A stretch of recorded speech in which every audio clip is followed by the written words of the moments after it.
It was July 20th, 1969. The world held its breath. More than 600 million people watched, huddled around black and white TVs, radios buzzing with static, eyes locked on a grainy image from another world. A single voice cut through the silence. That's one small step for man, one giant leap for mankind. But to get to that moment, humanity's footprint on the moon, it took decades of fear, ambition, and sacrifice. It began in the fires of war.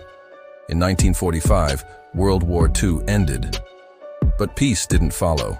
Instead, a new war began, one without bullets, but just as dangerous.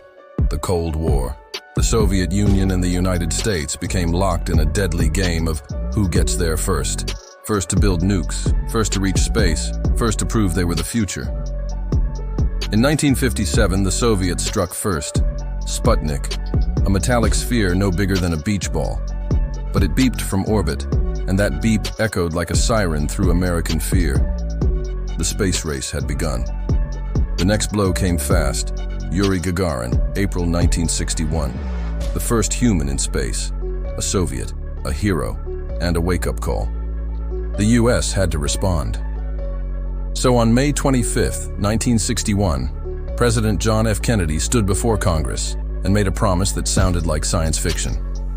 We choose to go to the moon, not because it is easy, but because it is hard. The challenge was set. NASA had just 8 years to do the impossible. What followed was a frenzy of innovation: rocket engines, pressure suits, computers that barely matched a modern calculator, guiding machines worth billions, test flights, explosions, triumphs, tragedy. In 1967, 3 American astronauts, Gus Grissom, Ed White, and Roger Chaffee, burned alive inside Apollo 1 during a routine test on the launch pad. The nation mourned, but NASA pushed forward. They learned, they improved, and they launched again. Apollo 7, Earth orbit. Apollo 8, around the moon. Apollo 9, testing the lunar module. Apollo 10, a dress rehearsal, just 15 kilometers above the moon's surface. Then came Apollo 11, July 16th, 1969. The Saturn V rocket, taller than the Statue of Liberty, roared to life. 3 men aboard: Neil Armstrong, Buzz Aldrin, and Michael Collins. 3 days later, they reached lunar orbit. Collins remained aboard the command module, circling alone. Armstrong and Aldrin boarded the fragile, spindly lunar module named Eagle.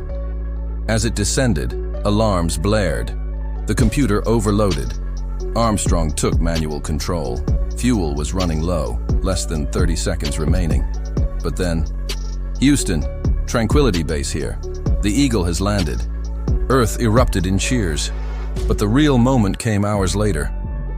Armstrong stepped down the ladder, planted his boot in the dust of a world no one had ever touched. He looked up, not at the moon, but at Earth. A blue marble, suspended in silence. Aldrin joined him.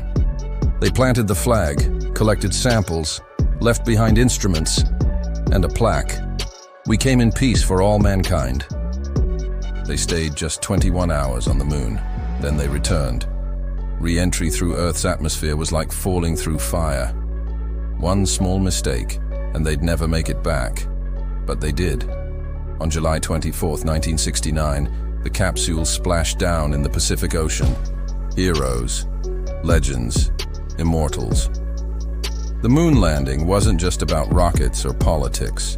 It was about proving that humans, fragile, flawed, fearless, could reach beyond the sky.